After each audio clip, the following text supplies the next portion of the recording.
성전이 역사하게 하는 예배자를 세워라. 성전은 기도하는 집이라고 했습니다. 성전은 기도할 때 성전의 기능이 역사합니다. 성전은 기도할 때 하나님이 역사하십니다. 성전은 예배할 때에 역사합니다. 내 몸도 성전이죠.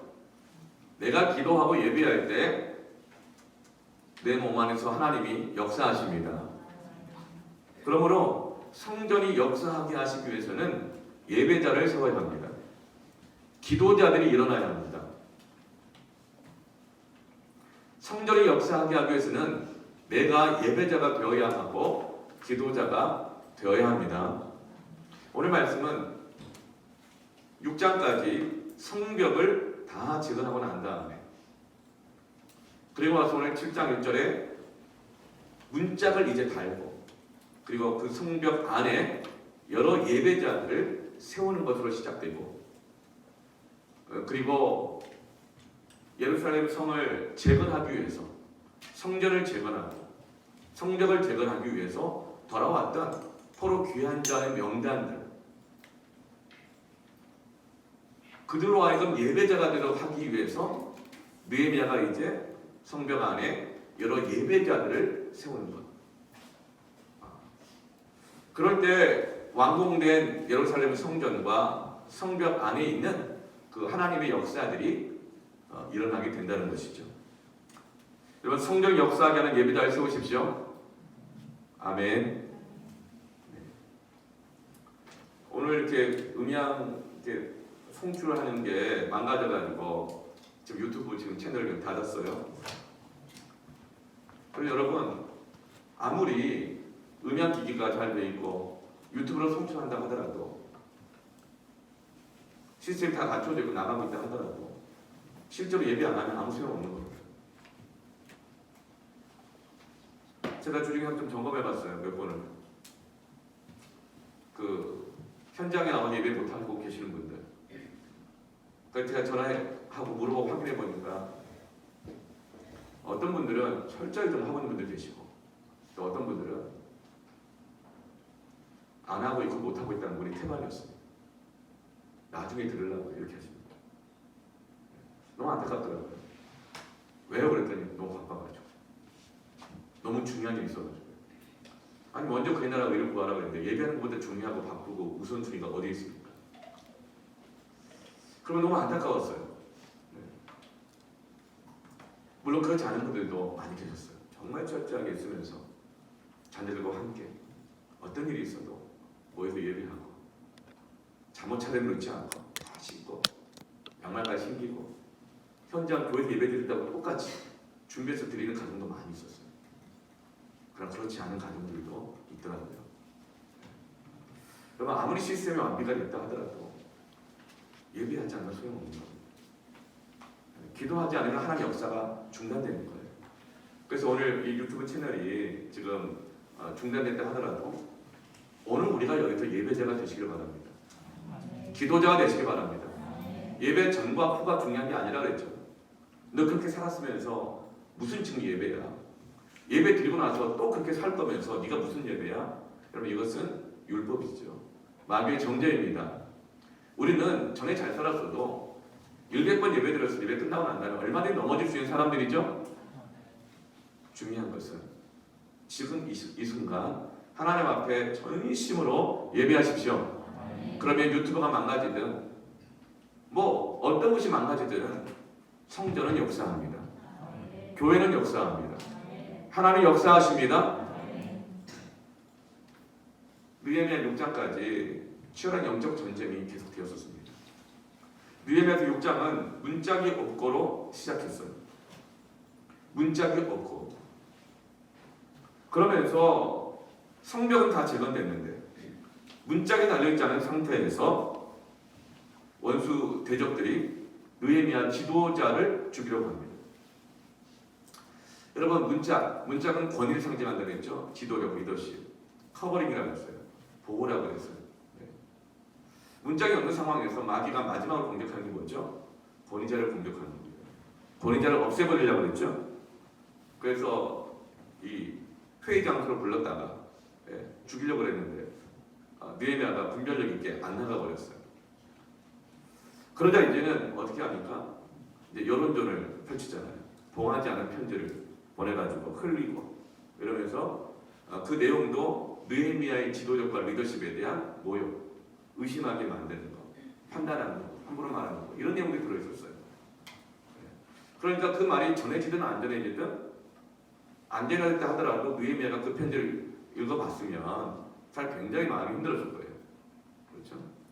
그리고 만약 이 봉하지 않은 편지를 또 사람들에게 흘려서 다른 사람들이 읽었다고 한다면 느헤미야에 대한 그 리더십과 권위에 대한 심각한 위기, 어려움이 찾아왔겠죠. 그렇게 원수마귀는 성전문이 달리지 않는 상황에서 권위를 더럽히고 권위를 실추시켜서 권위를 무용지물로 만들려고 합니다. 그것도 안 되니까 이제는 거짓 선지자를 통해서 느헤미야로 하여금 자기의 사명의 자리를 벗어나게 만들려고 해요. 사명의 자리를 이탈시켜서 하나님과의 관계를 끊어버리려고 합니다. 영적으로 타락되는 거예요. 사명자가 영적으로 타락되는 건 뭘까요? 자기의 사명의 자리, 자기 위치를 이탈하게 만드는 게 바로 영적 타락이에요. 윤리적인 것만이 아니에요. 그것은 하나님 나에게 주신 부르심보다 더 중요한 나의 부름이 있는 거예요. 영적인 타락을 하게 해서 성문에 문짝이 달려있지 않은 상황에서 지도력을 없애버리려고 또 하는 것이죠. 이런 이 내적인 공격, 외적인 공격, 나중에는 하이브리드 공격까지 있다고 그랬잖아요. 심리전, 여론전, 법률전까지. 지금 이 시대가 그래요. 그런데 오늘 7장에서는 1절에 문짝을 달고로 시작합니다. 성벽이 건축됨에 문짝을 달고. 굉장히 의도적인 표현이에요. 문짝을 달았다는 거예요. 모든 내적, 외적, 하이브리드 전쟁과 공격을 다 이겨내고 이제 드디어 문짝을 달았다는 것입니다. 그리고 난 다음에 뭘 하죠? 문지기와 노래하는 자들과 레위 사람들을 세웁니다. 문짝을 달고, 이 말은 권위, 리더십이 세워졌다는 것입니다. 이제 이 문짝 앞에서, 성문 앞에서 토론도 하고, 성문 앞에서 이제 느헤미야가 결정도 하고, 성문 앞에서 공포도 하고, 법령도 반포하고, 그리고 성문 앞에서 사람도 세우는 일을 하는 거예요. 이제 권위자에 의해서 법령이 발표될 뿐만 아니라 권위에 의해서 일꾼들이 세워지기 시작하는 것입니다. 문짝은 권위, 정사, 리더십을 상징한다고 했죠. 여러분, 사람들이 어떻게 세워져요? 자격이 있어서 세워지는 게 아니에요. 공헌한 게 있어서 세워진 게 아니에요. 은사가 있다고 세워지는 게 아니에요. 여러분, 사람은 권위에 의해서 세워지는 겁니다. 내가 잘한다고 선 게 아니라고요. 성전 안의 일꾼들은 하나님이 세우신 합법적인 정사와 권위에 의해서 세워져야 합니다. 지금 권위에 의해서 사람들이 지금 세워지고 있어요. 여러분, 지난주도 말씀드렸죠. 어떤 권위 안에 들어가는 것은 누구 밑에 들어가는 게 아니라고 했잖아요. 나이성 목사에게 순종하는 것이 나이성 목사 사람이 되는 게 아니거든요. 그럼 절대 못하죠. 나이성 목사 밑으로 들어오는 게 아니라고요. 권위 안에 들어간다고 하는 것은 바로 성문 문짝 안으로 들어가는 것은 그 성 안으로 들어가는 것입니다. 권위 안에 들어간다고 하는 것은, 권위 안에 순종한다고 하는 것은 주님 안으로 들어가는 거예요. 주님 안으로 들어가는 것입니다. 그리스도 몸된 교회 안으로 들어가는 것입니다. 그런데 나는 주님께만 순종하지 난 사람한테 순종 안 한다. 여전히 주님 바깥에 있는 거예요. 성 바깥에 있는 거예요. 문짝이 없는 거죠. 여러분, 하나님이 세우신 사람의 권위에 순종하는 것을 여러분 오해하지 마시길 바랍니다. 하나님이 세우신 권위 안에 들어가는 것이 바로 주님 안에 들어가는 것이다. 교회 안에 속하는 방법이 그건 거예요. 그럴 때 그 문짝이 커버링이 돼요. 보호가 돼요. 그 성 안에 들어가게 되는 거예요. 주님은 나의 산성이시고 나의 요새가 되시고 피할 바위가 되시죠? 근데 주님의 그 몸된 교회가 그거라고요. 근데 그 성전 안에 성벽에 성에 문짝을 달아놓으셨다고요. 이런 권위가 바로 주님 안에 들어가는 통로인 것입니다. 그래서 권위자의 관계가 어렵고 권위자의 관계가 자꾸 판단이 되고 권위자의 관계가 자꾸만 반복적으로 불편하게 막 되잖아요. 그러면 주님의 커버링 안에 들어가지 못합니다. 그래서 여러분 특별히 여러분 패밀리든지 마을이든지 우리 교회 전체든지 간에 또 가정 안에서 그렇고 직장에서도 그렇고 여러분 권위자에게 순종하시기 바랍니다. 권위자와 좋은 관계를 맺기 바랍니다. 그래서 육신의 상전에게도 직장에서 말이죠. 죽게 하듯 복종하고 그랬잖아요. 왜요? 모든 권세는 위로부터 나지 아니하였기 때문에 이 죄의 문제가 아니라면 그 권위 안에 들어가 순종하는 것이 바로 주님의 보호하심을 받는 길인 것입니다. 여러분 성 안으로 들어가시기 바랍니다. 권위 안에 들어가시길 축복합니다. 주님께 들어가시길 축복합니다. 그래서 우리 교회가 작년에 임직식을 한 거예요. 문짝을 다릅니다. 문짝을 달고 그리고 그 다음에 뭐 해요? 임직식을 한 거예요. 그리고 또 올해 위임식도 한 것입니다. 우리 교회 안에는 여러 리더십들이 있죠. 개척가 와서 처음에 수년 동안 6년 반 동안 운영위원회가 있었고 부장단, 팀장, 촌장, 섬김이, 교사, 우리 사역자들 쭉 있었죠. 그리고 나서 작년에 임직식을 하면서 처음으로 장로님들이 세워지면서 당회가 생기면서 운영위원회는 이제 없어졌어요. 문짝을 달고 이제 이 사람들을 세운 거예요. 왜 세웠느냐? 우리 교회는 개교회이지만 우주적인 하나님의 교회 안에 있을 때 볼 때 우리 교회는 화성 동부 시찰에 속해 있고 이 화성 동부에 있는 소수원 쪽에 있는 여러 또 개교회들은 경기 서모회라고 하는 우주적 교회의 한 지체 한 그룹이 되는 그 안에 속해 있게 되죠. 그리고 우리는 대한예수교 장로회 합동이라고 하는 이 장로교 교단 안에 또 속해 있는 거예요. 그래서 우리 교회가 개교회이지만 결코 우리가 노회나 우리 총회와 분리될 수 없어요. 왜 그럴까요? 그것은 그냥 조직이 아니에요. 하나님께서 각각의 개교회를 지키시고 보존하도록 하기 위한 하나님께서 세우신 합법적 정사와 권세입니다. 이것을 모르면 뭐 교단이 뭐 중요해? 무슨 시찰가 뭐가 중요해? 성령님은 어디 곳에 계시고 다 하나님의 교회지. 그러나 이 사람은 문짝이 없는 사람이에요. 하나님의 보호하심을 몰라요. 그래서 우리 교회가 우리 시찰회와 노회와 우리 총회, 교단 안에서 합법적인 하나님의 질서 속에서 교회를 유지하고 보호하고 지켜나가기 위한 문짝으로 임직식을 하는 거예요. 다른 촌장이나 섬기나 이것은 우리 교회 안에서의 리더십들입니다. 그 촌장이 있고 섬김이가 있고 교사가 있기 때문에 지금까지 또 운영회를 통해서 우리 교회를 커버링 해왔어요. 지켜왔다고요. 세워왔다고요. 근데 이제는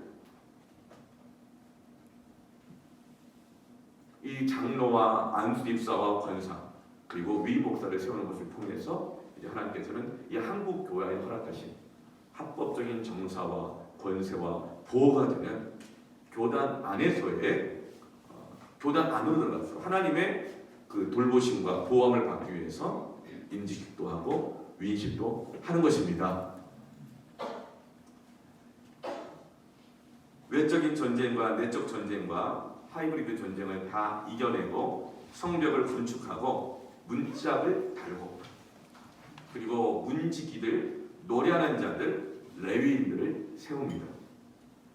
왜 이렇게 문짝을 달고 난 다음에 이렇게 이 문지기들, 노래하는 자들, 레위인들을 세울까요? 이제 성벽을 다 쌓았기 때문에 예루살렘 성 안에 있는 성전이 기능을 해야 되잖아요. 건축만 해놓고 성전이 기능이 없는 거 어떻게 되겠어요? 기도할 줄 아는 사람도 없어. 예배 방식 다 잊어버렸어. 말씀 묵상하는 법도 잊어버렸어. 뭐 하려고 그러면 예루살렘 성을 재건하고 성전 건축을 했겠어요? 성전이 기능을 못하는 거예요. 그래서 이제는 예루살렘 성 안에 있는 성전의 기능을 회복시키기 위해서 문지기들과 노래하는 자들과 그리고 레위인들을 세우는 것입니다. 여러분, 이렇게 리더십을 세우는 것, 문짝을 다는 것, 문짝을 달 그 안에 권위자들을 질서 있게 세우는 것이 너무나도 중요한 거예요. 우리 교회는 지금까지 여러 촌장들, 부장들, 운영위원들을 잘 세워왔어요. 그리고 이제 임직식도 이 어려운 시기에 내적 외적 하나님의 견제를 감당하면서 임직식도 잘했어요. 그리고 올해 위임식도 잘했습니다. 여러분, 교단이 뭐 중요해? 뭐 개교회가 중요하고 교단이 뭐 중요해? 이거는 정말 교회를 모르는 것이고 하나님의 우주적 교회가 뭔지 아무것도 모르는 거예요. 영적 질서도 원리도 하나님의 커버링, 보호하심도 성령 역사하게 하는 것, 이걸 모르는 거예요. 근데 감사하게 우리 복음의 빛 동산교회가 이렇게 문짝을 잘 다루고 그리고 하나님의 이 커버링을 여러 리더십들을 잘 세워오겠습니다. 이건 하나님께 영광을 돌립니다. 그 세워진 모든 임직자들, 여러 우리 직분자들, 봉사자들, 하나님이 나를 통해서 나의 섬김을 통해서 우리 교회를 보호하고자 하심이구나. 하나님 나를 통해서 더 큰 우주적인 하나님의 교회와 우리를 연결하고 계시는 것이구나. 나를 통해서 우리 교회가 개교회뿐만 아니라 한국 교회와 연결되게 하시는 것이구나. 하나님의 나를 통해서 온 세계 가운데 열방에 있는 하나님의 나라 그 교회와 연결시키고 계시구나. 여러분, 이것이 우리의 정체성인 줄로 믿으시길 바랍니다. 문짝을 다는 이유가 첫 번째로는요. 따라합시다. 안과 밖을 구별하라. 예전에는 이 성벽에 구멍이 났었어요. 그리고 문짝도 없었어요. 그러니까 안과 밖이 구별이 안 가요. 왜요? 구멍이 나 있으니까 뭐 구멍으로도 들어갔다 왔다 갔다 하고 문짝도 없으니까 구별도 안 되니까 그냥 여기저기로 막 들락날락 하는 거예요. 그나마 좀 남아있는 성벽의 의미 자체가 없어요. 근데 7장부터는 이제 성벽의 모든 틈이 메워지고 문짝이 달리고 가장 먼저 누굴 세웠습니까? 문지기들을 세웁니다. 그러자 이제 안과 밖이 온전하게 구별되는 거예요. 문짝을 달을 뿐 아니라 문짝을 관리하는, 열고 닫는 것을 관리하는 문지기들을 세웁니다. 문짝이 있다고 되는 게 아니죠. 문지기를 세워야 합니다. 문지기는 파수꾼과 같아요. 그러면서 성 바깥의 삶과 성 안에서의 삶이 선명하게 구별되는 겁니다. 성 바깥에 사는 사람들과 성 안에 사는 사람들이 온전하게 구별되게 되는 것입니다. 함부로 들어올 수 없고 함부로 나갈 수 없어요. 여러분, 교회가 함부로 들어올 수 있고 함부로 나갈 수 있다고 생각합니다. 이 함부로라는 의미가 그 무게가 좀 다르긴 하지만 은혜 떨어지면 나가고 마음에 안 들면 나가고. 여러분, 그런 곳인가요? 마음에 들면 들어오고 내 생각과 맞으면 들어오고. 여러분, 교회가 그런 곳인가요? 그럼 교회를 모르는 거예요. 여러분, 성전은 함부로 들어올 수 없고 함부로 나갈 수 없도록 되어 있어요. 정체성이 선명하도록 되어 있습니다. 여러분, 정체성이 선명해지길 축원합니다. 저 사람 어느 교회인지 몰라. 예를 들면 옛날 지금은 이 그 가나안 성도라고 그러잖아요. 거꾸로 하면 안 나가, 그렇죠? 예. 계속 안 나가다 보면은 정체성이 모이죠. 아마 스스로도 그럴 거예요. 내가 정말 믿는 사람인가 안 믿는 사람인가. 꼭 신앙이라는 게 필요한가 안 한가. 스스로도 정체성이 막 혼란하게 됩니다. 근데 요즘 가난한 성도라고 그랬죠. 한 10년 전에는 가난한 성도란 말이 없었고 뭐라 그랬죠? 철새신자라고 그랬죠. 철마다 옵니다. 그래서 한국교회 성도들이 평균 한 교회에 머무르는 기간이 평균 5년이래요. 그냥 철마다 되면 옮기는 거예요. 철새신자라고 했어요. 그래서 그때는 이 사람이 어느 교회 성도인지 몰라. 정체성이 모호해. 그 교회 성도인 줄 아는데 좀 이따 보니까 딴 교회 다니는 거예요. 분명히 그 교회 성도인 줄 알고 또 딴 다니는 거예요. 그러면서 이 사람의 정체성이 모호한 거예요. 그러면서 한국 교회가 온다고 하면 무조건 다 받아주고 막 뺏어가고 끌어당기고 간다고 하면 그냥 뭐 마음대로 하라 그러고 그러면서 이 구멍난 대로 들락날락 하는 문짝도 없고 문짝은 있는데 문짝을 관리할 문지기가 없어. 그런 상황이었던 것이죠. 그래서 우리가 지금 그 무너진 성벽을 재건하고 정체성을 분명하게 하고 우리의 사명, 부르심을 분명하게 하고 우리의 경계를 분명하게 하고 그렇게 하기 위해서 우리가 지금 다니엘의 기도에서 느헤미야의 기도로 우리의 영적 성벽을 세우기 위한 이 기도를 지금 12주차까지 하고 있는 것입니다. 우리는 저마다 이 12주까지 지금 오면서도 여러 가지 종류로 40일 동안 40회 작정하면서 여러분 우리의 부르심이 새로워지고 우리의 정체성이 분명해지고 영적 경계가 분명해진 줄로 믿습니다. 우리가 개인적인 신앙 성숙을 위해서 이렇게 기도하는 게 아니에요. 그걸로는 성벽 구멍 난 건 못 막아요. 문짝 못 달아요. 왜 이렇게 정말 귀가 닳도록 반복해서 또 듣고 할까요? 중요한 것은 은혜 받는 것보다 영적 원리를 분명하게 깨닫고 그 영적 원리를 우리 삶에 적용해 나가야 될 줄 믿습니다. 그럴 때 성벽이 세워지거든요.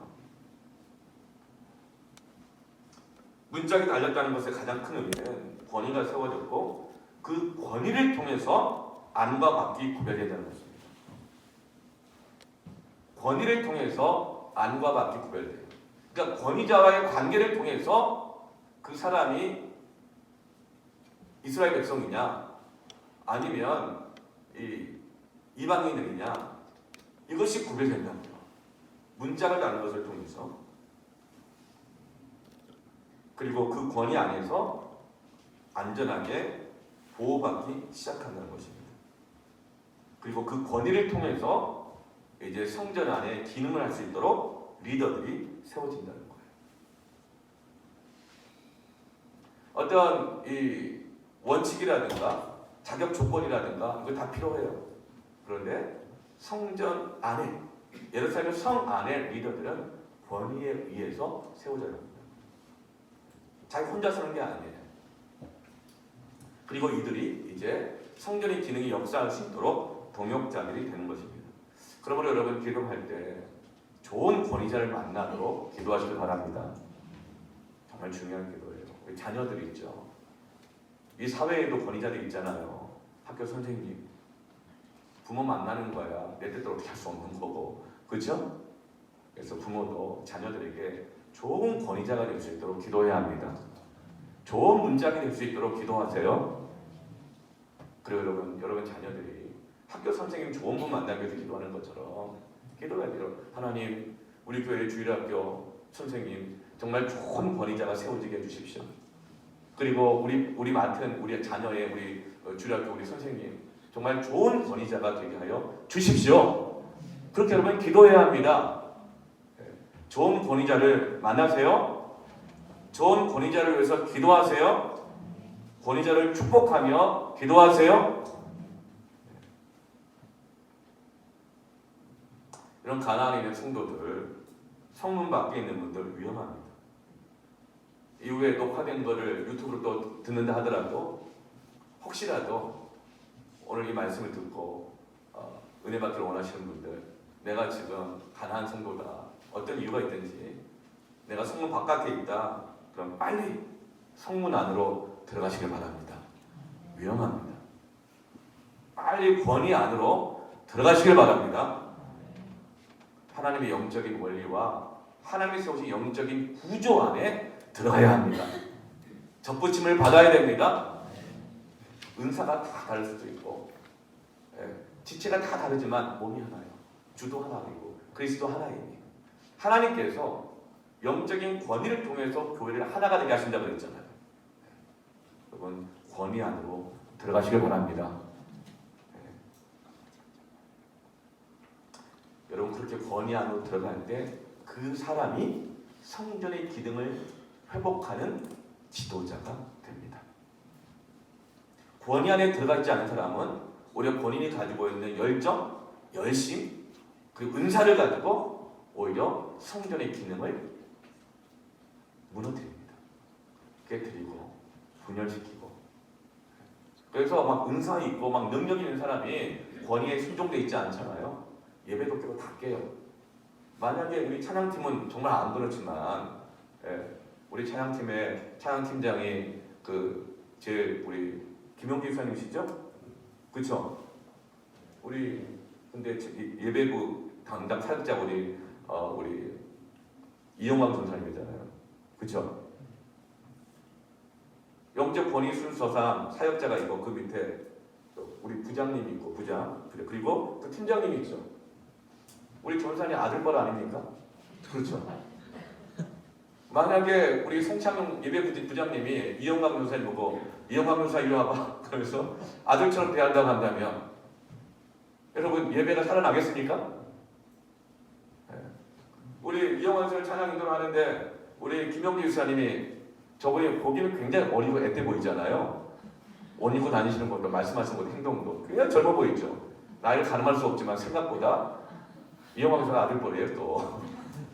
근데 찬양 연습 시키고 인도를 하는데 전사님 그게 아닌 것 같은데 하면서 본인 나름대로 막 박자를 만들고 소리도 만들고 막 해버린다 그러면 여러분 예배가 되겠습니까? 안 되죠. 여러분 성전의 기능을 살리려면 교회가 부흥하고 성도들이 그 안에서 보호받고 은혜를 받고 하나님 만나려면 어떻게 돼요? 권위에 의해서 세워져야 합니다. 권위에 의해서 하나가 되어야 합니다.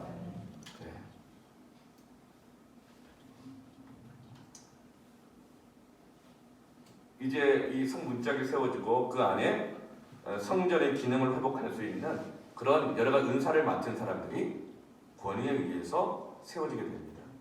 그리고 그들을 뭐라고 말해요? 2절에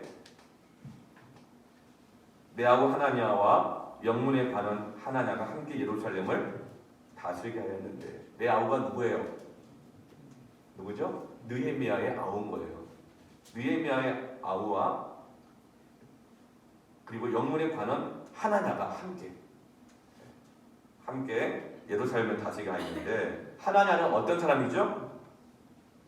충성스러운 사람이요. 하나님의 경외함이 무리 중에서 뛰어난 자라. 충성스러운 사람, 하나님을 경외함이 뛰어난 사람들을 세웁니다. 성전 기능을 이끌어갈 리더들이 세워지는 것이죠. 여러분 누가 충성스러운 사람일까요? 누가 하나님을 경외함이 뛰어난 사람일까요? 권위 안에 있는 사람이 하나님을 경외하는 사람이고 충성하는 사람입니다. 누가 영성이 뛰어난 사람일까요? 누가 성숙한 사람일까요? 권위 안에 들어가는 사람이 하나님을 경외함이 뛰어난 사람입니다. 그 사람의 생각이 없고 몰라가지고 막 그냥 고분고분하고 네네 그러고 아부하고 그런 게 아니에요. 아부도 일관성이 있으면 충성이라고 했잖아요. 그 사람이 부족하고 자기 생각도 없어 그런 게 아니라고요. 그 사람이 하나님을 경외함이 뛰어난 사람인 것이고 그 사람이 바로 충성하는 사람입니다. 여러분 충성하는 사람 되시길 바랍니다. 하나님을 경외함이 뛰어난 사람 되시길 바랍니다. 이제 이렇게 리더들을 세웠는데요. 그 전에 어떤 일이 있었느냐면 6장 전체 후반에 보면 이제 성벽이 다 세워졌잖아요. 내적 전쟁, 외적 전쟁, 하이브리드 전쟁까지 느헤미야가 안 넘어가니까 이제 이들이 뭘 하느냐면 원수와 대적들이 유대 귀족들 간에 몰래 편지를 주고받습니다. 이제 안 되니까 느헤미야를 상대로도 아무리 안 되니까 이제 그 안에는 유력한 사람들, 영향력 좀 있는 사람들, 그 사람들과 몰래 편지를 주었고 또 받았다고 해요. 그리고 서로 결혼을 시킵니다. 그리고 예물을 주고받으면서 그들이 다 함께 동맹을 맺는 일이 일어났어요. 여러분 느헤미야가 그걸 알았을까요? 몰랐을까요? 알았던 거죠. 그러나 그것에 대해서 느헤미야는 싸우지 않아요. 뭐합니까? 어서 문짝을 달아냅니다. 문짝 다는 일에 집중하고 그리고 성 안에 들어와 있는 사람들 가운데서 하나님의 경외함이 뛰어나고 충성스러운 사람들을 먼저 리더로 세우는 일을 하고 있는 것입니다. 만약에 원수가 이렇게 교묘하게 역사하고 있어서 느헤미야가 거기에 다시 마음을 쏟고 그리고 함께 싸워나간다면 계속 문짝 못하는 거예요. 그리고 성경만 건축해 놨지 그 안에 사람들을 세우는 일을 못하는 거예요. 여러분 그런데 이렇게 원수의 서로 내통하고 예물을 주고받고 동맹하는 일이 어떻게 끊어졌을까요? 이런 흐름들은 언제 끊어집니까? 성문의 문짝을 달고 그 안에 들어갈 때 끊어집니다. 교회마다 이 말 많고 저 말마다 많고 관계의 갈등 뭐 굉장히 이렇게 많이 있잖아요. 어디나. 근데 여러분 그것이 역사에서 교회를 좌지우지하고 흔들어버리고 흩어버리고 넘어뜨리는 곳이 있는가 하면 그런 곳이 있지만 견고하게 서 있는 교회가 있어요. 그 차이가 뭘까요? 문짝이 달려있고 권위 안에 들어가서 사람이 세워져 있으면 그런 일은 인간 사는 세상 어디나 있지만 그런 원수들의 음모와 영적 공격 앞에 교회는 성도는 결코 흔들리지 않는 것입니다.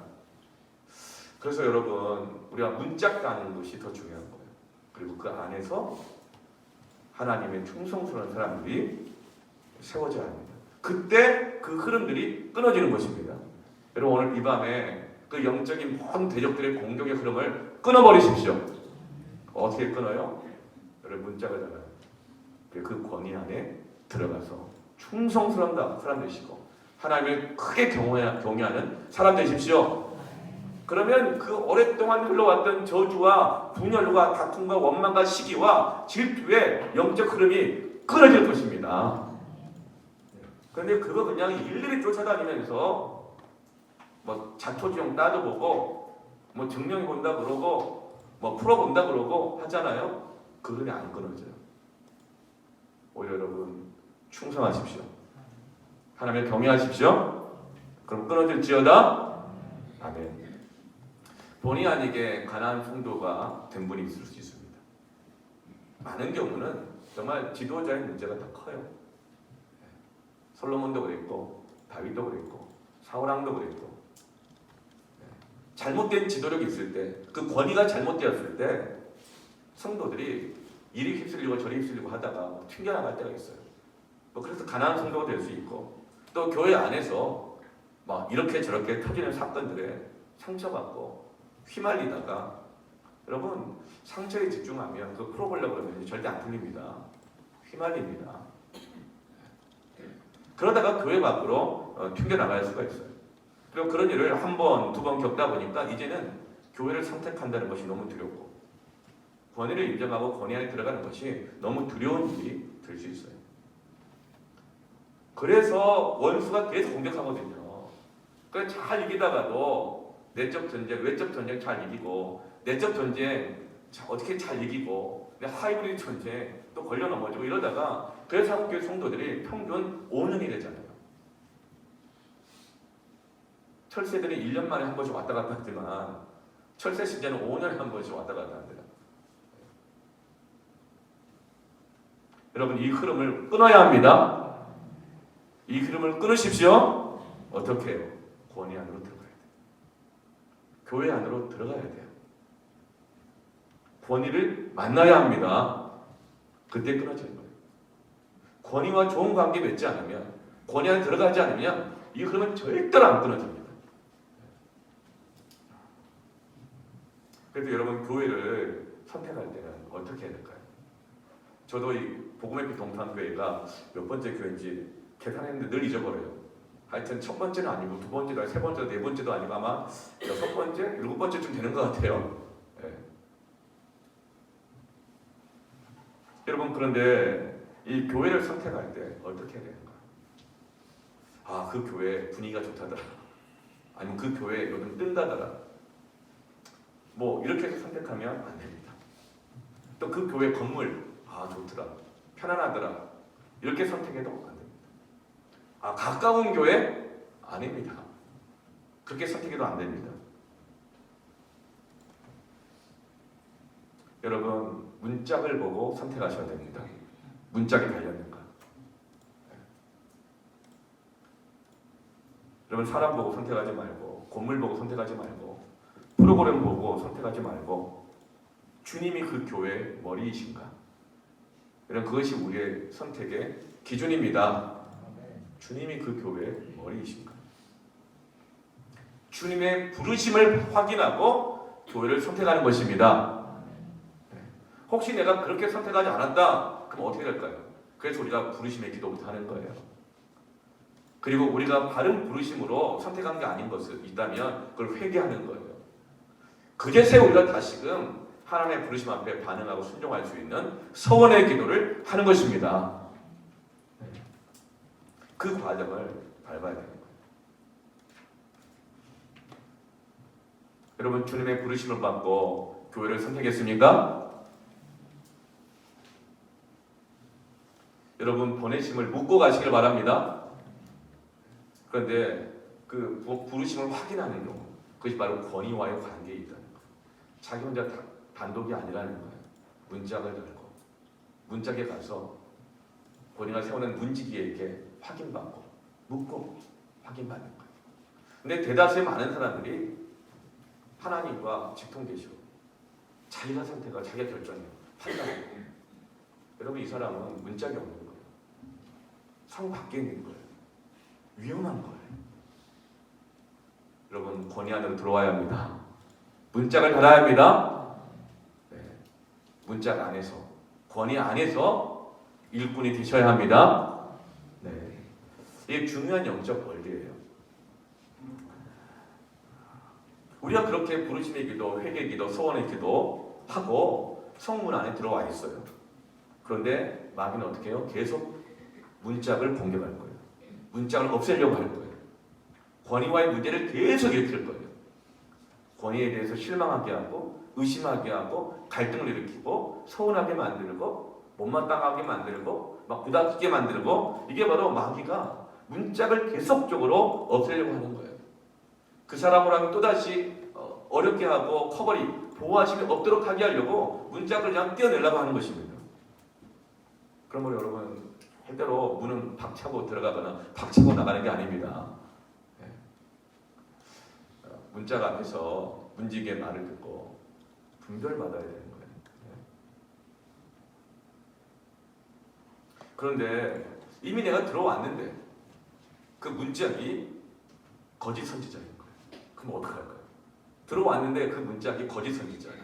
사꾼이야. 이건 내 감정이나 뭐 내가 서운하고 말고 이게 아니라 진리로 비춰봤을 때 그 문짝이 이 거짓 선지자고 사꾼이다. 그럼 어떨까요?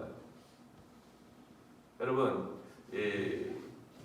주일날 설교할 걸 미리 약간 말씀을 드리는데 사기꾼과 이 장사꾼 그리고 가족 그리고 이웃의 차이가 뭔지 아세요? 가족은요 받은 것보다 더 주고 싶은 사람이 가족입니다. 그런데 사기꾼과 사꾼은 특징이 뭔지 아세요?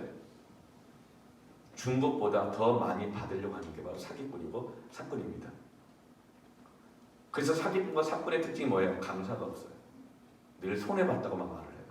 여러분 장사하는 사람을 보세요. 내가 손해보고 주는 거라고. 여러분 사기꾼입니다. 무슨 장사 손해보고 줘요. 이웃은 뭔가?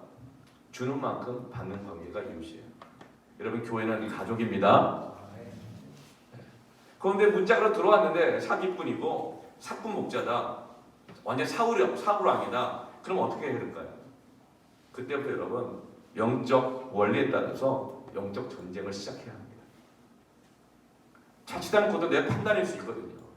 그때부터 다시 부르심의 기도에 들어가고 회개 기도에 들어가고 서원 기도에 들어가고 그리고 영적 정체성을 분명하게 세우고 성별하게 하고 영적 경계를 세우며 믿음의 용기를 구하고 그리고 하나님의 은총을 구하면서 이 영적 전쟁을 수행해 나가면서 분별해야 합니다. 그리고 나서 문짝을 다시금 달아야 되는 거예요. 그리고 권위를 다시금 만나고 권위 안으로 들어가게 했어야 돼요. 여러분 그럴 때 이 나의 기업, 나의 열매는 다윗처럼 상실되지 않고 그대로 가게 되는 거예요. 여러분, 여러분을 부르신 주님이십니다. 예. 그래서 혹시라도 나이성 목사에 대한 마음이 흔들릴 때, 믿음이 흔들릴 때 어떻게 될까요? 영적 전쟁하시길 바랍니다. 예. 주님만 바라보시 바랍니다. 사람은 두 얼굴이에요. 인생은 두 얼굴이에요. 사람을 믿지 마세요. 예. 문짝을 달아야 합니다. 참된 분은 주님 한 분밖에 없습니다. 그래서 사람에 대해서 흔들릴 때 참된 분이신 주님 한 분을 바라보면서 영적 전쟁을 수행해 나가십시오. 그러면 하나님께서 문짝을 띄어내버리시든지 아니면 당신을 하나님이 새로 세우시는 문짝을 만들든지 아니면 그런 좋은 분을 만나게 하실 것입니다. 다윗처럼 하십시오. 다윗은 사울과 절대로 안 싸웠어요. 다윗이 하나님 주신 사울왕에 대한 권위를 절대 손대지 않았어요. 그런데 그 과정을 통해서 다윗은 그가 이스라엘의 새로운 문짝이 된 거예요. 오늘 3절 말씀 보면 문지기들을 세워서 문지기들에게 권고합니다. 뭘 권고하냐면 문을 열고 닫을 때 늦게 열으라는 거예요. 아침 일찍 열지 말라고 했어요. 그러니까 이 문지기들은 이 문을 지키고 있는 겁니다. 파수꾼으로. 집에 가서 앉아요. 순번 돌아가면서 문을 지키는 거예요. 문에 있어요. 늘 깨어 있어요. 그런데 문을 열 때는 아침 일찍 열지 말라고 했어요. 늦게 열어야 되는 거죠. 그리고 문을 또 열고 닫을 때에도 너무 늦게까지 문을 열고 닫지 말라고 해요. 무슨 말일까요? 왜 그럴까요? 너무 일찍 열면 새벽녘에 해도 뜨기 전에 문을 열면 아군인지 적군인지 정체성을 분명하게 분별할 수가 없는 거예요. 또 너무 늦게 문을 열고 닫으면 또 어둡기 때문에 정확하게 분별할 수가 없는 거예요. 늦게 문을 열고 일찍 문을 닫아라. 이 말은 뭐죠? 철저하게 분별하는 것입니다. 아무나 들락날락하지 못하게 하라는 거예요. 문짝 앞에서 문짝을 달고 그 앞에서 신분을 확인하고 들여보내라는 거예요. 여러분 그렇게 하자 어떤 일이 일어나요? 적과 야합하고 내통했던 그 흐름이 끊어지는 거예요. 받아들일 것과 거부할 것을 구별하는 거룩한 영적 싸움을 이 문지기들이 계속하라고 맡기고 있는 것입니다. 이것이 바로 문지기들을 세운 이유입니다. 두 번째로 문짝을 세운 이유는 뭐냐면 따라합시다. 생존이 아니라 하나님의 나라요. 경쟁이 아니라 부흥이다. 이게 무슨 말일까요? 네. 오늘 7장 5절부터는 전체가 다 명단이 쭉 나옵니다. 이 명단은 누구냐면 1차 포로 귀환한 사람들의 명단인 거예요. 그러니까 개척 1차 명단인 거예요. 중간에 온 사람들 말고 교회 처음 개척하겠다고 시작했던 그 명단들을 쫙 기록하는 것입니다. 왜 그럴까요? 4절 말씀을 보면요. 그 성읍은 광대하고 그 주민은 적으며 가옥은 미처 건축하지 못하였습니다. 그러니까 성벽 다 재건하고 성전도 재건했는데 막상 마지막 성벽 다 완공하고 건축한 사람들은 어떤 상태예요? 자기 집에 없는 상태입니다. 성벽 다 재건했는데 정작 그 수고한 사람들이 가옥이 미처 없어요. 자기 집이 미쳐졌어요. 그리고 남아서 거주하는 사람도 몇 명 안 남았어요. 그런 상황에서 지금 1차 포로 기환에서 성전 재건하고 성벽 재건했던 그 사람들의 명단을 다 기록하고 있는 거예요. 이 1차 포로 귀환자들은 어떤 사람들이죠? 성전 회복을 염원한 사람들이에요. 이 1차 포로 귀환자 명단 안에는요, 심지어는 다니엘 세대 때의 사람들도 있어요. 오래 산 사람들. 바벨론 포로 귀환은 70년이었습니다. 이 1차 포로 귀환을 한 사람들은 늘 기억하고 있었어요. 어릴 때 함께 부모님들과 함께 바벨론에 잡혀왔을 때 부모님들 이렇게 말하는 거예요. 우리가 지금 잡혀가지만 언젠가 하나님께서 약속하신 대로 70년이 지나면 너희들, 우리는 못 가지만 너희들은 예루살렘으로 돌아가게 될 날이 있을 거야. 그 말씀을 늘 듣고 자랐어요. 그 너희들이 70년이 차면 돌아가서 무엇을 해야 될지 그 부모들부터 들었어요. 부모들 자기는 못 돌아가고 그러나 자녀들에게 얘기해 줬던 거예요. 그런데 정말로 70년 만에 포로 귀환길이 열리니까 그 70년 동안 이민사회에서 쌓아놓았던 모든 안정을 버리고 돌아와서 하나님의 성전을 건축하는 데 헌신한 사람들이 포로 1차 귀환자들인 거예요.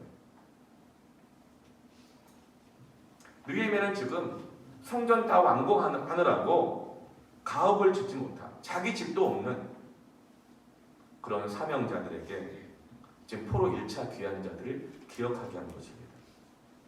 바벨론의 포로로 잡혀서 70년을 살면서도 부모가 자녀에게, 자녀가 또 그 자녀에게 얘들아 우리가 지금 바벨론에 살지만 우린 여기 사람들이 아니다. 우리는 주님이 약속하신 땅으로 돌아가야 할 사람들이다. 그러니 우리가 바벨론에서 돈 되는 대로 살지 말고 바벨론에서 집 짓고 살지 말고 그렇게 이렇게 저렇게 이사 다니는 사람 되지 말고 부르심과 사명을 위해서 하나님께로 돌아가는 인생이 되어야 한다. 이것이 우리의 분명한 정체성이다. 이렇게 그 자녀들에게 계속 가르친 거예요. 그 사명과 부르심을 전수받은 사람들이 스스로 자처하여 모든 걸 다 내려놓고 예루살렘으로 돌아와서 성전 재건을 시작했던 것입니다. 얼마나 귀한 사람들이에요. 여러분 지금 코로나 시대에 영상 보고 예배하니까 자기가 누구인지 잊어버리면 안 됩니다. 여러분 우리는 영상 속에 속한 교회가 아닙니다. 우리는 하늘에 속한 자들입니다. 우리는 권위 안에서, 성문 안에서 있어야 될 사람들입니다. 지금 우리가 코로나 상황 때문에 온라인으로 예배를 받게 될 수밖에 없을 수 있어요. 그러나 여러분 반드시 권위 안에 있어야 됩니다. 그러면 같은 교회입니다. 하나님의 보호하심이 있습니다. 그러나 자기 신념, 자기 생각, 자기 판단으로 있다고 한다면 교회 바깥에 있는 거예요. 그거 굉장히 위험한 거예요. 자기가 누구인지 잊어버리게 되는 것입니다. 지금 바벨론의 포로로 잡혀갔지만 그들은 자신들의 소속을 잊어버리지 않았어요. 성전도 다 없어져 버렸지만 그들은 자녀들이 계속 말씀으로 약속해주고 우리가 어디에 속한 자인지 어디로 돌아가야 될 자인지들을 계속 얘기해 준 것입니다. 이 명단이 그래서 놀랍고 귀한 명단인 거예요. 이 포로 1차 귀환자들은 부모들로부터 자기 자신들의 정체성을 말씀을 듣고 믿고 순종하며 포로 귀환길이 열리자 모든 걸 내려놓고 자발적으로 돌아온 부르심이 있는 사명자들인 것입니다. 너무나 귀한 명단들인 거예요. 그냥 재테크한다고 어디 가면 살기 편하다고 신앙생활이 좋다고 왔다 갔다 들락날락하고 이리 갔다 저리 갔다 하는 권위도 없이 순종도 없이 충성도 없이 철따라 움직이는 여러분 그런 정체성이 불분명한 그런 명단이 아닌 거예요. 앞을 다투어서 자기의 모든 정착된 삶을 버려두고 보따리 싸고 성전의 영광을 재건하기 위해서 돌아온 사람들입니다. 값을 지불한다 하더라도 부흥을 보기 원하는 사람들인 거예요. 그래서 여러분, 문짝을 달고 그 안에 사람들을 세우고 그리고 이 명단을 기록하는 이유는 뭐예요? 하나님 나라는 먹고 마시는 데 있지 않고 무엇을 먹을까, 마실까, 입을까 생존 때문에 염려하고 집착하는 것이 아니라 먼저 그의 나라와 의를 구하는 것입니다. 이게 포로 1차 귀한 자들의 정체성인 거예요. 신앙인 거예요. 생존이 아니라 하나님의 나라요. 경쟁이 아니라 사람들이 얼마나 뭘 먹을까, 마실까, 입을까 얼마나 수없이 경쟁합니까? 참 아파트들 널려있는 아파트잖아요. 왜 근데 내 건 없는지. 여러분 다 그 경쟁 아닙니까? 뭐 창업하고 직장 다니고 다 경쟁이잖아요. 그렇죠? 공정한 경쟁이면 그건 뭐 윤리적으로 뭐 말할 거 없어요. 그러나 하나님의 부르심 앞에서 살아갈 때 우리는 경쟁이 아니라 하나님의 부흥을 위해서 성전의 영광과 그 기능이 다시 살아나서 하나님의 뜻이 이루어지는 것을 위해서 살아가는 사람들인 것입니다. 그래서 지금 성전 다 재건했지만 미처 자진도 마련하지 못한 이 얼마 남아있지 않은 이 헌신자들에게 포로 1차 귀한 자들의 명단을 그 영광스럽고 존귀한 자들의 명단을 쫙 기록하는 거예요. 잊어버리지 말라는 거예요. 여러분 이 사람들은 하나님 생명책도 기록되어 있지만 여러분 성전에도 기록되어서 오가는 세대에서 잊혀지지 않는 존귀한 사람들입니다. 부르심을 위해 사는 사람들이 잊혀지지 않는 존귀한 사람들이 되는 거예요. 여러분 생존을 위해서가 아니라 하나님의 나라요 경쟁이 아니라 부흥을 위해서 사시기를 축원합니다. 복음의 동산교회도 교회 등록자들의 명단이 있습니다. 그리고 이제 한 번씩 가끔 이렇게 명단을 정리를 해요. 뭐 몇 가지 좀 기준이 있어요. 우리 교회 등록자들 명단 의미가 뭔가? 뭐 저는 지금까지 그 마음은 온유로되 입으로는 절대로 막 등록해달라고 막 하고 매달리고 설득하고 잘 벌려고 이럴 때 한 번도 없어요. 아마 여기 있는 많은 분들 아마 다 아실 거예요. 저는 우리 교회 등록 명부가 이 포로 귀한 자들의 명부가 되기를 축원합니다. 아니 거기 가면 좋대, 뭐 교통이 좋대, 뭐 이런 것 때문에 등록하는 것이 아니라 주일학교가 좋대, 거기 가면 신앙교육 확실히 시켜준대, 뭐 이건 나쁜 건 아니지만 여러분 이것들이 교회 정하는 것의 기준이 돼서는 안 됩니다. 여러분 그러면은 교육하기 어렵고 환경 어려운 개척교회들, 상가교회들 어떻게 하라는 거예요? 그건 교회가 아니에요? 그러면 주일학교 시스템이 잘 안 돼 있고 유치부 교사도 별로 없고 뭐 그런 교회는 그 교회로서의 가치가 우리 교회보다 뭐 떨어지는 곳이에요? 그런 거 아니잖아요. 여러분 교회 정하는 것은요 결혼하는 것과 같습니다.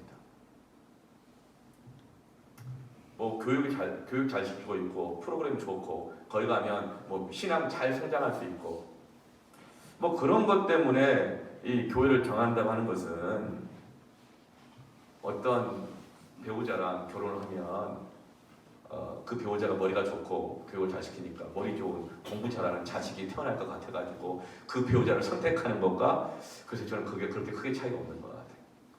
교회 선택은 부르심입니다. 부르심입니다. 부르심으로 교회를 선택하시기 바랍니다. 그리고 이 교회 안에서 권위 안에서 부르심을 찾으십시오. 우리 교회가 뭐 등록할 때 문턱이 높은 건 아니에요, 사실은. 우리 교회에 많은 성도들이 계속 등록하고 있고 또 우리 영적 가족들 동역자들이 생기는 것은 감사하고 좋지요. 그러나 여러분 교회 등록은 홈쇼핑 주문이 아닙니다. 여러분 주님을 오심을 사모하고 고대하는 신부로서의 그 이름이 되기를 축원합니다. 주님이 오실 길을 예비하는 자들이 되십시다. 성전은 뭐예요? 하나님이 임재하는 곳이잖아요. 근데 그 기능이 지금 파괴됐거든요. 그러니까 하나님이 임재하고 싶으셔도 그 백성 안에 임재할 곳이 없었던 거예요. 그러니까 주님이 오실 길을 예비하는 자들. 교만하여 높아진 것을 낮추고 상처받아 속이 폐어진 것을 도두어서 평탄대로가 하게 하는 것. 이런 것이 바로 문지기의 역할이고 노래하는 자들의 역할이고 레위인들의 역할이고 여기에 기록된 1차 포로 귀한 자들의 명단인 것입니다. 여러분 우리도 이렇게 주님이 임재하시는 것을 준비하는 예비하는 자들 되기를 바랍니다. 지금 이제는 이 시대를 돌아보면 정말 이렇게 본격적인 마지막 때의 관문에 들어섰다는 것을 느낍니다. 왜냐하면 많은 환란이 있고 전 지구적인 환란이 있기 때문에 그래요. 무엇 때문에? 믿는 것 때문에. 사도행전 14장 22절 말씀에 제자들의 마음을 굳게 하여 이 믿음에 머물러 있으라 권하고, 그러니까 마음이 막 흔들리고 있는 거예요. 그 믿음에 좀 머물러 있으라 말하거든요. 머물러 있으라 권하고, 그러면서 또 우리가 하나님의 나라에 들어가는 거예요.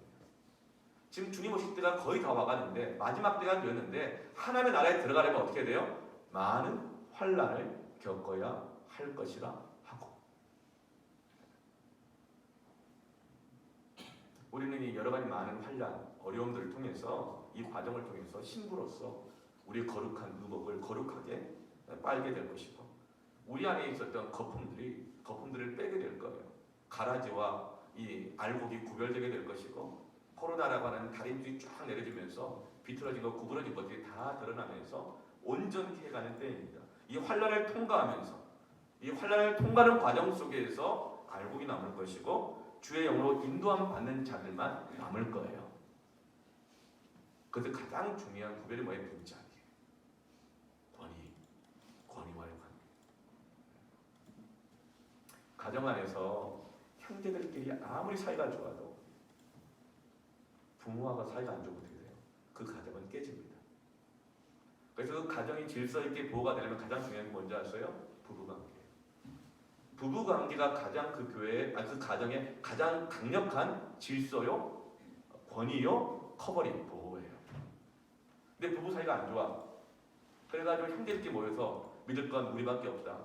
이러면 서로가 막 너무 막 끈끈하고 하나가 되는 거예요. 그럼 그 가정은 이미 깨져 있는 거죠. 커버링이 없어요.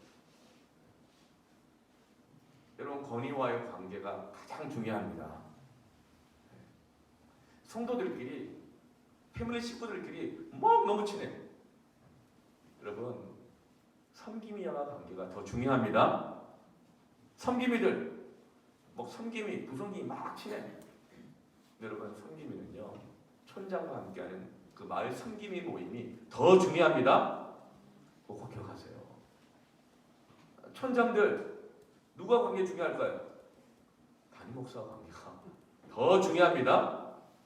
그게 바로 교회를 지켜나가는 거예요. 가정과 똑같아요. 이런 여러 가지 환란을 통과하면서 이제 우리가 거룩해지고 온전해지게 될 거예요. 여러분, 하나님의 말씀은 계속 얘기하고 있어요. 세상은 지금도 살기 힘들죠? 근데 더 힘들어질 거예요. 성경이 그렇게 말하고 있어요.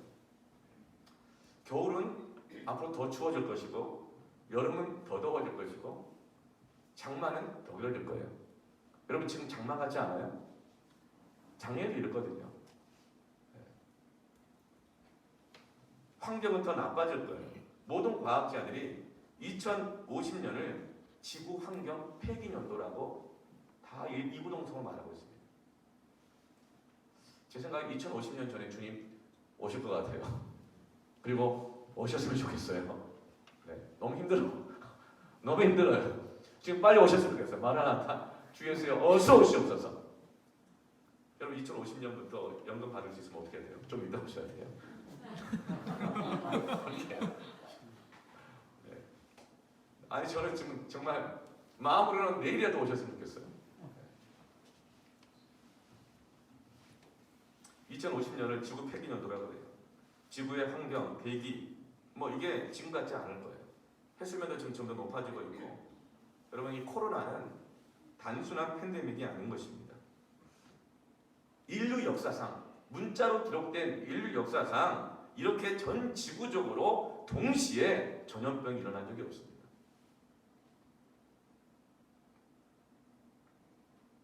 지금 세계 통일 정부가 없어서 그렇지 공중 권세 잡은 자들에 의해서 이 세상의 정사와 권세자들이 모두가 함께 움직이고 있어요. 지금 동일한 가치에 의해서 글로벌적인 전체주의, 글로벌적인 사회주의로 이 세상 전체가 지금 컨트롤받고 있고, 교회도 예외가 아닙니다. 초대교회 때는 로마 중심과 로마의 제국 안에서만 그랬어요. 그러나 지금은 미국, 러시아, 중국, 일본, 한국, 인도, 베트남 어디 할 것 없이 온 세계가 지금 함께 컨트롤받고 있고, 이 코로나가 전 지구적으로 지금 통제하고 있고 영향력을 발휘하고 있는 겁니다. 그러면서 하나님을 떠나도록, 사명자를 이탈하도록, 그리고 하나님을 심지어 대적하도록 이 세대 전체가 만들어가고 있어요. 에베소 6장 말씀처럼 하늘 속한 영들이 이 세상 주관자들과 권세자들과 통치자들을 지금 움직이고 있는 때인 거예요. 저는 세계 단일 정부가 있는지 없는지 모르겠어요. 음모론인지 아닌지 모르겠어요. 그러나 이 코로나 팬데믹을 통해서 지금 공중권세자들은 세상 주관자와 통치자들을 통해서 이 세상 곳곳, 사회 곳곳에 영향력을 끼치지 않는 곳이 없습니다. 여러분 깨어야 합니다. 그래서 문짝을 달고 문지기를 먼저 세우는 거예요. 분별해야 되는 거예요. 정체성을 분명하게 해야 되는 것입니다. 마지막 때가 되면 여러 환란 자체가 알곡과 가라지를 나누는 때입니다. 그래서 우리는 여러분 가라지가 되면 안 되잖아요. 속이 꽉 찬 알곡이 되어야 합니다. 그래서 번들어간 겉모양만 맞는 게 아니라 그 성벽 안에 성전의 기능을 회복하는 예배자들, 충성스러운 자들을 그 안으로 꽉 채우는 거예요. 세워나가는 것입니다. 여러분, 저는 이런 이 시대적 상황 속에서 마지막 대추수의 때에 성벽 재건, 성병 재건의 명단이 되시기를 축원합니다. 무엇을 입을까, 먹을까, 마실까 염려가 되죠. 여전히 가옥이 지어져 있지 않지만 마지막 때를 바라보면서 사명을 붙잡으면서 생존이 아니라 하나님의 나라, 경쟁이 아니고 부흥을 위해서 살아가는 명단 되시기를 축원합니다. 아멘. 그래서 제가 요즘 그런 마음에 큰 부담이 있어요. 정말 큰 부담이 있어요. 왜 부담이 있을까요? 저 당수 지구만 보면 부담이 있어요. 인간적인 마음으로 나도 저기 좀 분양 좀 받았으면 좋겠다. 자격 조건이 안 돼. 대부분 행복주택이잖아요. 그런 것 때문에 부담이 아니라 당수 지구에 30대, 40대들 그렇죠? 그리고 그 자녀 세대들이 마구마구 몰려들고 먹고 있잖아요. 부담이 되는 거예요. 왜 부담이 될까요? 저는 우리 인직자들이 자발적으로 작년에 교육관 증축을 위해서 헌금을 한 걸 알고 있어요. 저 얼마나 했는지도 몰라요. 누가 했는지도 몰라요. 하고 있는 걸로 알고만 있을 뿐이에요. 그래 교육관 증축한다고. 지금 위에 증축하는 거 있잖아요. 법적인 문제만 해결되면 그거 올리는 거 그분들 헌금 안 해도 우리 교회 힘으로 충분히 바로라도 할 수 있어요. 바로라도 할 수 있어요. 그러면 제가 지금 담임 목사라서 지금 정도면 안정적이고 먹고 살만하고 걱정 안 하고 이건 미래가 다 보장됐다는 얘기 아니죠. 그러나 하나님께서 모두 다 채워주고 계시기 때문에 또 우리 장로님들, 안수사 권사님들, 부장, 팀장, 우리 사역자들 얼마나 또 다들 착하고 순종적이고 헌신적이고 우리 교회가 얼마나 아름답고 귀합니까? 이 코로나 1년 반 이상 기간 동안에 전혀 흔들림 없이 얼마나 아름답게 세워져가고 있습니까? 너무 좋아요.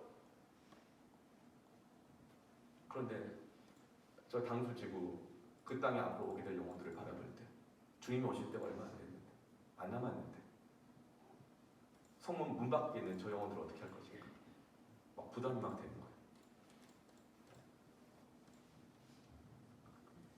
여러분 생존이 아니라 하나님의 나라요 경쟁이 아니라 부흥을 위해 살아가는 부르심 있는 명단 되기를 축원합니다.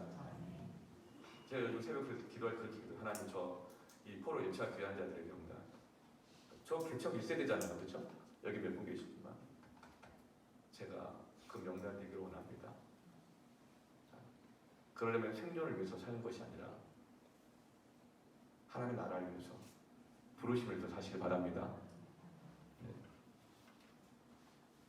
그래서 여러분, 여러분이 지금 다 등록되어 있는 분들이잖아요.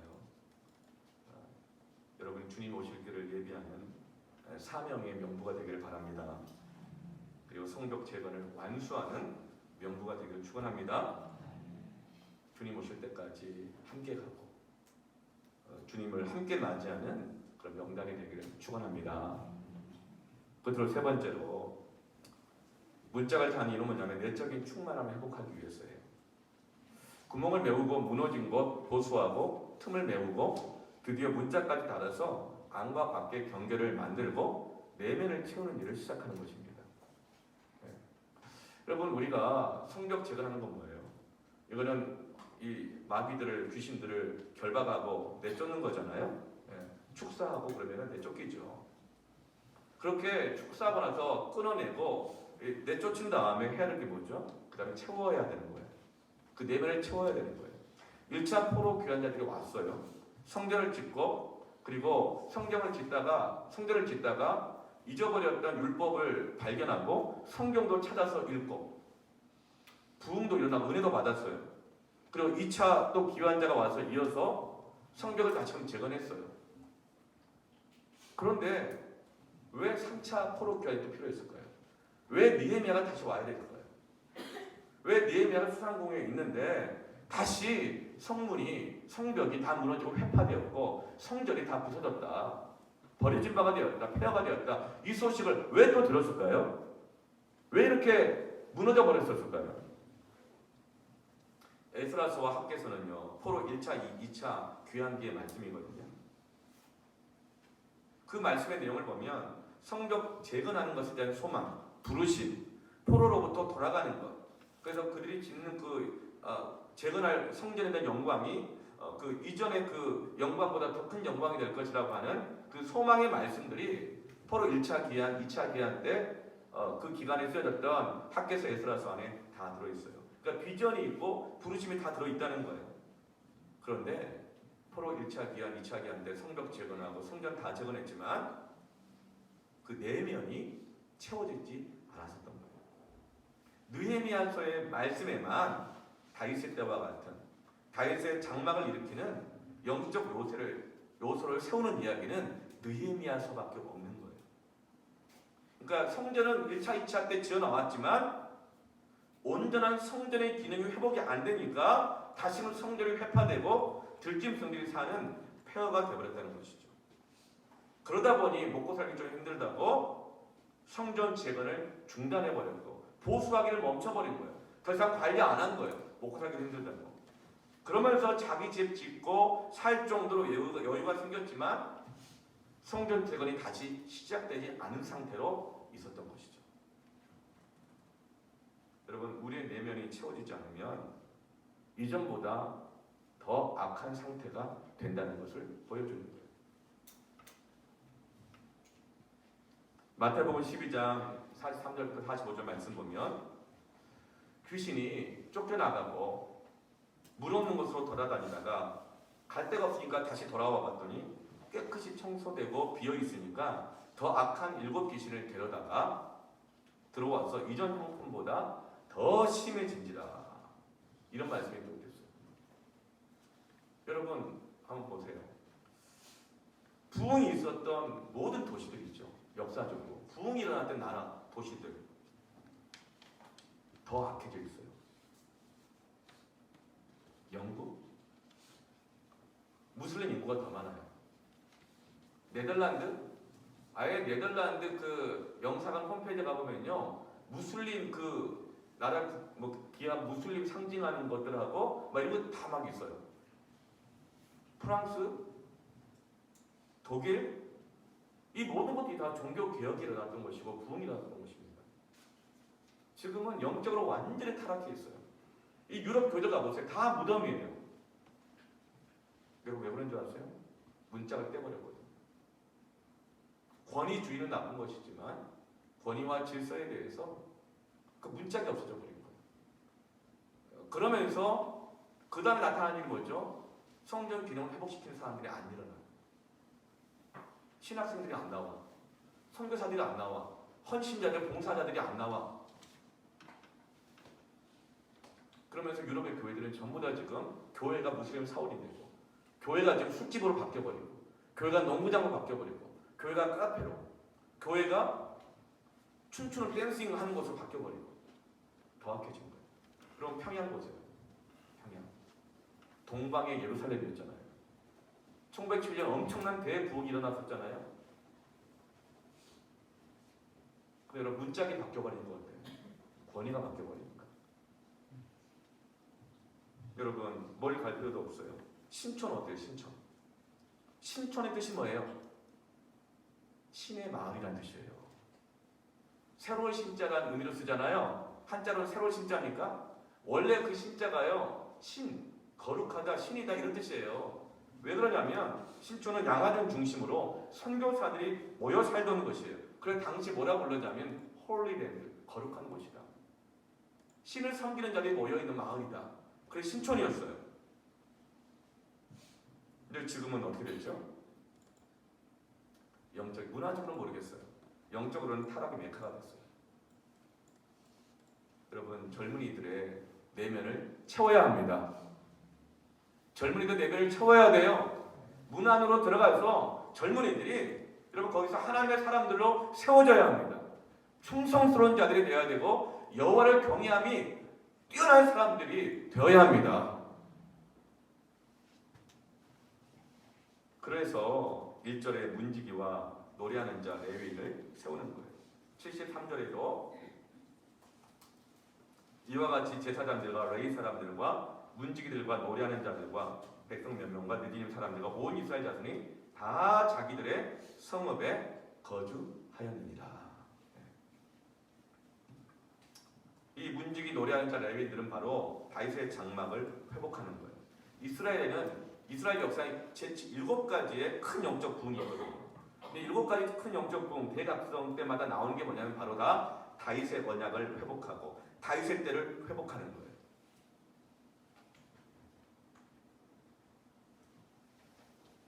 그래서 이 1절에 13절에 세 종류의 사람들을 세우고 그걸 기록하는 겁니다.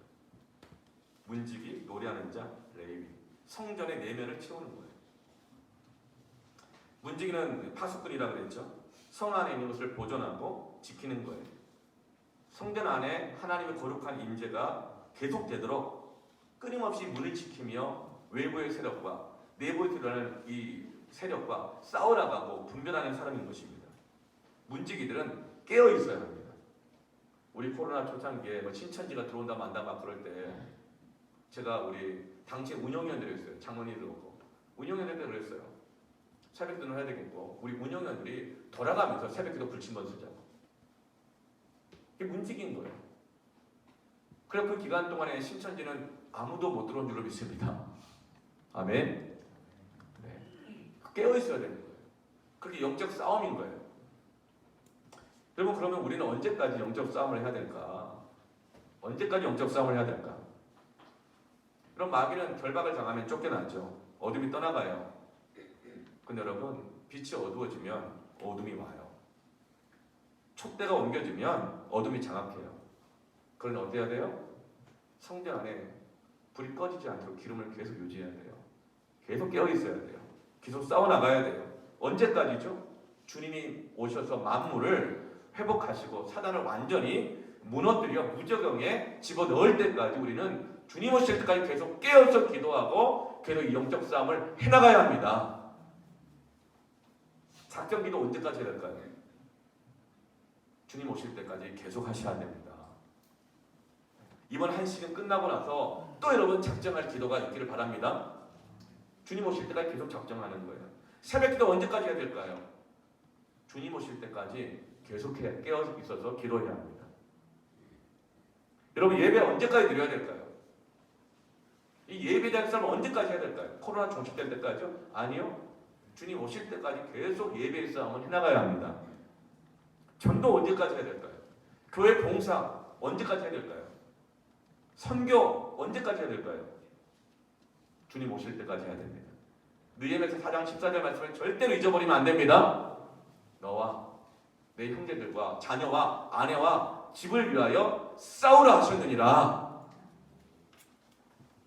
마귀는 결박하고 대적한 단의 죽임을 받습니다. 그럼 그 안에 채우지 않으면 더 악해집니다. 은혜 받은 사람들이 채우지 않으면, 예배의 기능을 중단하고 회복하지 않으면 더 시험 들고 더 심해집니다. 여러분 계속 싸우셔야 됩니다.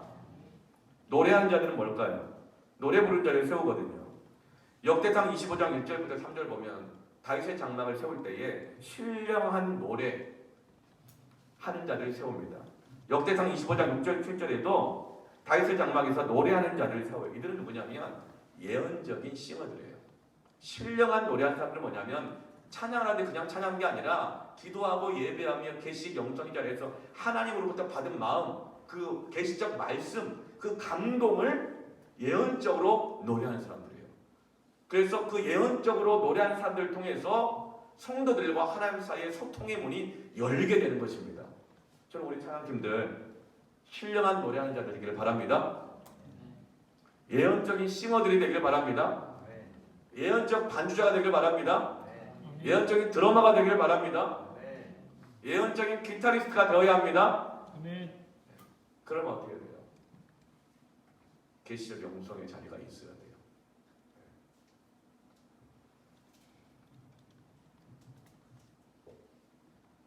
주님과 소통하고 주님의 소리를 선포하는 사람들입니다.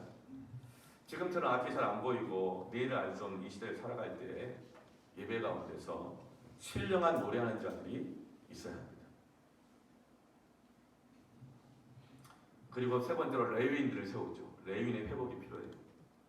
레위인들이 하는 기능은 뭘까요? 예배 인도하는 기능입니다. 예배를 봉사하고 예배를 준비하는 모든 사람들은 다 레위인들이에요. 그러니까 예배의 기능을 회복하는 거예요. 모세의 성막 안에서의 기능들, 다윗의 장막 안에서의 기능들, 그것을 디모데전서 4장 5절에서는 이렇게 말합니다. 하나님의 말씀과 기도로 거룩하여 지니라. 말씀과 기도로 예배를 인도하고 예배를 섬기는 사람들이 바로 레위인의 직분입니다. 여러분 어떻게 성전의 기능이 회복될까요? 여러분 우리는 다 영적인 다 레위인들 아닙니까? 말씀과 기도로 여러분 성전이 역사하게 해야 합니다. 성도들은 말씀과 기도를 쉬지 않고 해야 합니다. 말씀을 계속 읽고 듣고 묵상하고 전하고 간증하고 깨달은 말씀을 가지고 말씀 붙들고 계속 기도해야 합니다. 이렇게 문지기 노래하는 자 레위인, 성벽 안에 성전의 기능이 회복되어야 하는 것이죠. 그러면서 성벽 안에, 성 안에 내적인 충만함이 회복되는 것입니다. 바로 이것을 위해서 문짝을 다는 거예요. 바로 이것이 문짝이 있는 이유고 권위자들을 세우는 이유인 것입니다. 이것이 성벽 재건의 이유인 거예요. 그리고 나서 이제 이 7장 61절부터 쭉 보면 세우지도 말아야 될 명단이 쭉 나오거든요. 세우면 안 되는 명단이 있어요. 61절에.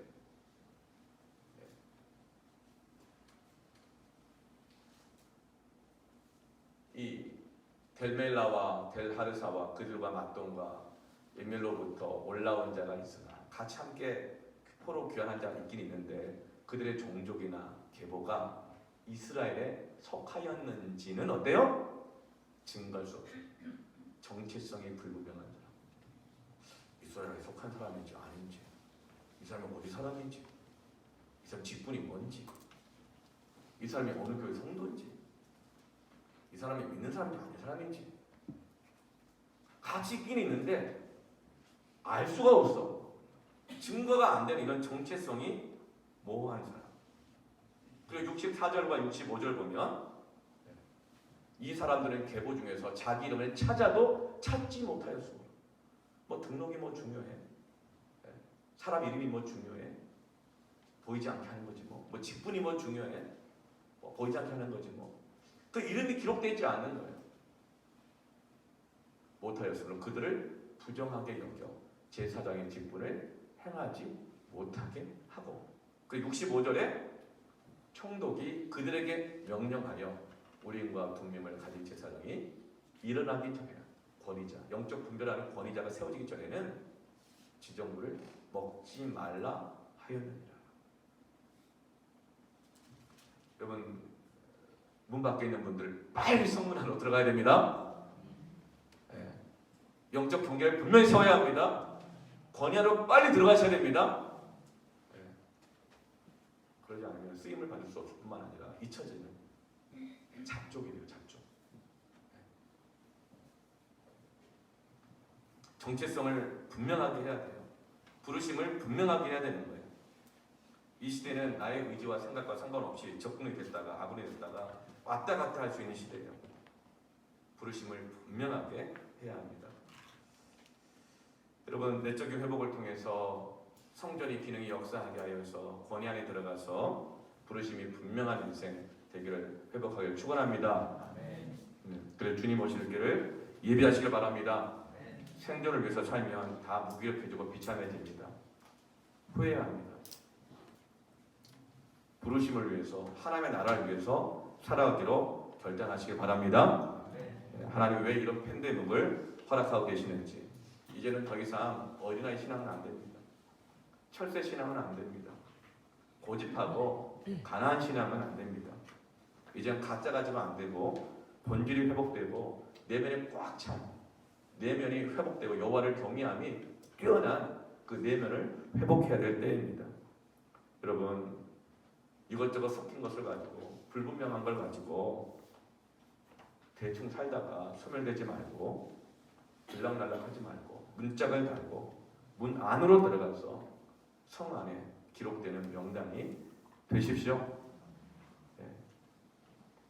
오늘 문짝이 달리기를 기도하십시다. 네.